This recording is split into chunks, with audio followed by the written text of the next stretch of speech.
Over the past year, DC has been absolutely tearing up the game with their Absolute Universe. Every single book has been firing on all cylinders, but you know us, we never have enough, and we want more. And in today's video, we do want to ask the question, who else do we want to see appear in the Absolute Universe with their own storyline? Ladies and gentlemen, I'm Thomas. I'm Merlin. Together, we're the Comic Lads, and today we are talking books we need to get made in the Absolute Universe. The Absolute Universe has been one of the most refreshing takes that I think I've seen in the comic industry, taking iconic characters we've all grown up with and know so well, and flipping their mythology on their head, interpreting the characters in new ways we never thought was possible. But first, we want to hear from you. Let us know in the comments down below in question of the week, what characters do you want to see get their own books in the Absolute Universe? There's so many different people you can draw from across the DC universe. Already, the books that we've gotten have been nothing short of astounding. Fantastic. So let us know your picks. And as always, be sure to drop a like on the video. It absolutely helps us out. And absolutely smash the subscribe button if you like weekly discussions on superhero culture and more. So starting things off, we do want to see the Absolute Universe delve a bit more into the mythical, magical side of it. So the first book on our wish list is Absolute Constantine, or Constantine, or Constantine. I think it's Constantine. Constantine? Yeah. Constantine just feels better to say. It does. Fuck him. Screw you, hater. Yeah. It's Constantine. It is Constantine. Now, this would obviously be a little bit of a backdoor Absolute Justice League Dark book. Not from the jump necessarily, but we do want this book to be a window into that corner of the DC Universe where we could see more of Absolute Zatanna, who just recently appeared in the Wonder Woman book, whose design, by the way, is so fire. And Justice League Dark is, in the main canon, a great way to showcase, pun intended, the darker corners of the DC universe. Yep. And I feel like with the Absolute Universe already being like amalgamation of just evil energies,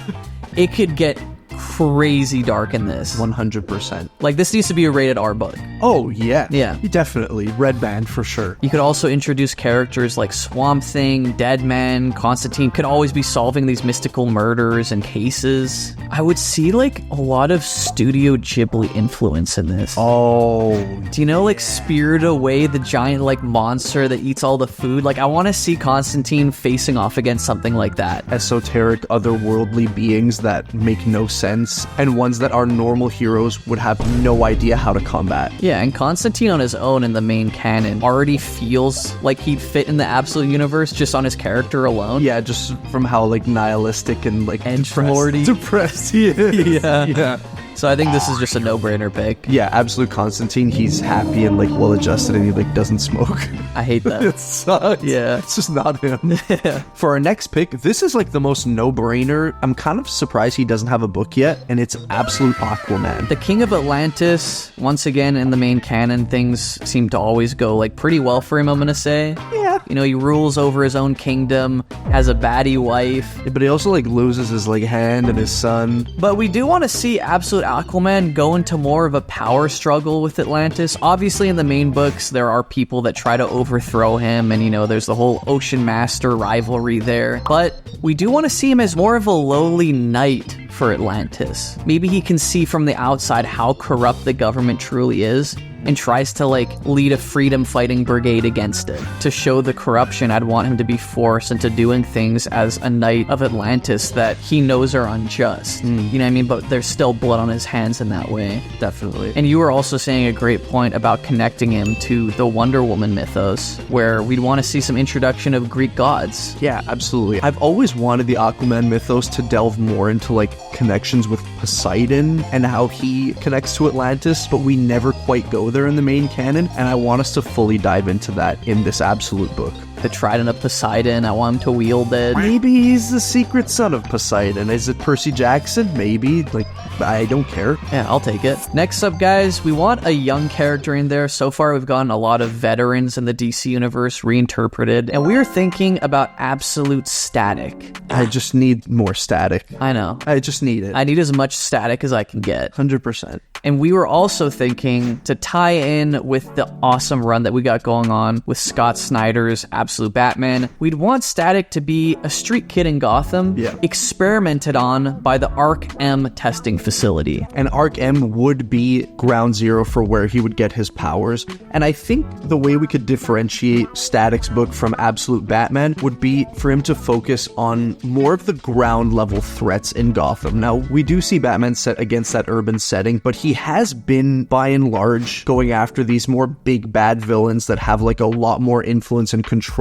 over the big picture problems in Gotham. And Absolute Static could be the hero that helps the little guy. Yeah, and I think he'd be a great way to showcase more, like you said, boots on the ground examples of the corruption in Gotham. Gotham, as it is in the main timeline, is already so corrupt, but in the Absolute universe, it's like a completely different beast. And I think if you delve into Absolute Static's backstory kind of through the lens of like an orphan, you know, he could be fully on his own and he could see firsthand just how grimy and slimy the city truly is. Definitely. Next up, guys, we do have a hero character. We want to see Absolute Firestorm, and we want to completely flip what this character is all about on its head. This is a character, as you guys know, where there's one host and one person that activates in the background of the mind of that host to create the Firestorm character. And we want to do something kind of like Sukuna from Jujutsu Kaisen. Yeah, definitely. Where the host is the hero and they're permanently fused body horror style with the villain of the story. And the villain is the source of their incredible nuclear powers. And so I think there should always be a kind of fight over who's in control, kind of like a Bruce Banner Hulk thing going on there. And I think this is such a great way to see two different ideologies clash. Obviously, the hero of the story has to be trying to use the powers for good, and the villain is just trying to constantly corrupt our hero and make him do the things that he doesn't want to do. And we've seen firsthand in books like Blackest Night how horrifying the Firestorm bond can be when one of the people is a malevolent entity. I'm thinking of when Deathstorm takes over Firestorm and murders Firestorm's girlfriend. With his own hands. Yeah. And I think you could even start off the book with this character being diagnosed as a schizophrenic, where he hears a voice in his head and he thinks he's going crazy, and it turns out that the voice isn't a figment of his imagination or brain processing or whatnot. It's an actual villain stuck within him. For our next pick, we want to look at a character from the Teen Titans mythos, and that is Absolute Raven. I feel like Raven has been like on the back burner, just in the background for a long time now at DC Comics. And I think she's always been in this constant loop of being corrupted by Trigon and then pushing her darker side tendencies to the side to favor the light. We had an idea where Trigon in this story would actually be the same Trigon that we see in the main canon. This is a character who dimension hops, constantly conquers different worlds and dimensions, parallel cities, worlds, planets, whatnot. Who's to say he doesn't have another Raven in the Absolute Universe? In main canon, he's always trying to corrupt Raven to make her join him and combine the two of their powers in order to dominate all. And he could come to this universe seeking a darker Raven. And on the flip side, running concurrently with Raven's story, we would also want to introduce the character of Starfire to the Absolute Universe. Now, Starfire's background would be similar to her main canon background, where she would be a princess of the alien planet Tamaran, but where it differs would be she would crash land on Earth and become experimented on by, could be Arkham, could be Lazarus Corp. Yeah, and this is a character who, you know, in the main DC continuity is almost like a celebrity. She comes to the planet and finds it difficult to connect with humans, but is ultimately like enamored also by them, and humans are enamored by her beauty, and that gets her into some very high-end positions as a model or influencer. And I think you could still have that same kind of dumbfounded energy for her, but as she makes her great breakout from whatever it may be, Lazarus or Arkham, like you said, she could be interacting with humanity for the very first time.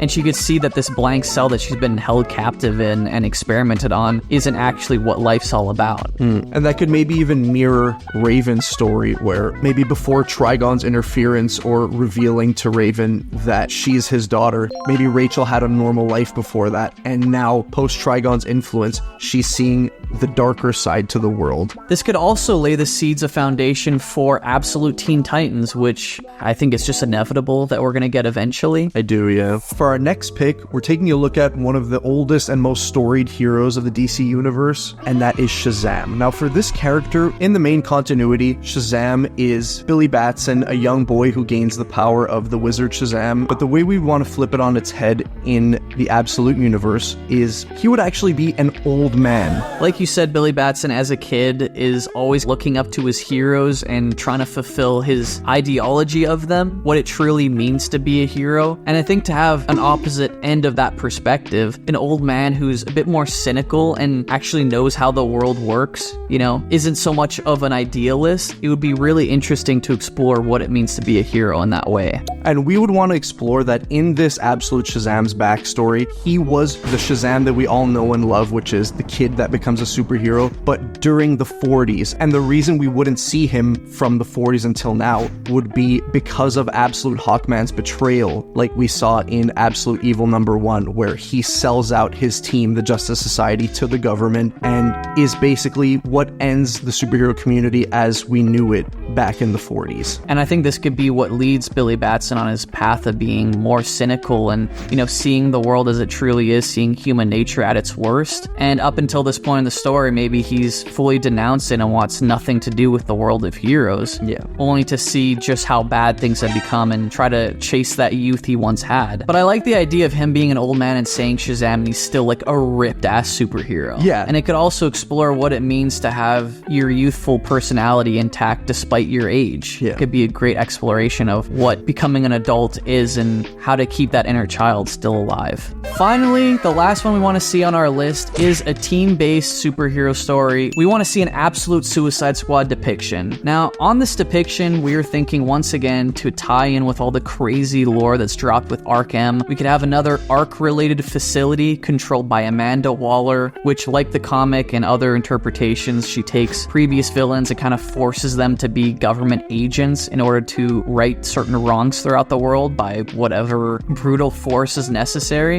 And Amanda Waller is honestly a character that, like, you could not pay me $1 million to be locked in the same room as. No shot. And I want Amanda Waller in the Absolute Universe, take her manipulative tendencies and amplify them by like 10,000. Definitely. I would want her to be completely ruthless in this book, like holding Deadshot's daughter hostage. I'd want her to be killing at least like 2 members of the squad per arc. I want it to be like full on Game of Thrones. Yeah. Like you never know who's gonna live and who's gonna die. 100%. And also I think this would be a great way to reintroduce characters like Killer Croc. Maybe she captures him in Gotham, brings her to this new Ark facility, and forces him to be the monster that he's become. Yeah, because she would make him devoid of that connection with Bruce that is, I think, holding like the last bastion of his humanity. Yeah, maybe she like stars him in his cell and then like feeds him human remains. And that's his one source of like nutrition. Yeah, and he doesn't even want like humans, but that's all he gets. Yeah, and I'd also want this story to kind of borrow elements from like The Great Escape or Shawshank Redemption, something like that. I'd want the ultimate end goal to be for the heroes of this story, I say heroes in quotation marks, Yeah, of course. to break out of the facility and get the bombs out of their neck and escape this tyrant. Definitely. Amanda Waller has kind of skirted the line between like force for good and force for bad, but I think in the Absolute Universe, we want her to be like fully on the dark side. Yeah, like maybe she puts out like a hit on like a child or something. Deadshot's daughter. The squad is forced to commit atrocious crimes. But guys, those are just our picks for today's video. We want to hear from you, of course. Let us know in the comments down below which heroes or villains you would like to see adapted in this new universe. Don't forget to hit the like button and click the link in the description below to find out more about our Comic Lads membership on Patreon and YouTube. On that membership, you get access to all kinds of weekly perks, like a weekly 1 to 2 hour podcast, access to our Discord server where you can chat with us about anything you like, and early access to every single one of our main channel videos. So if that sounds like a good time to you, check out the link in the description below, and we love you. We love you dearly. Peace. Peace. Peace.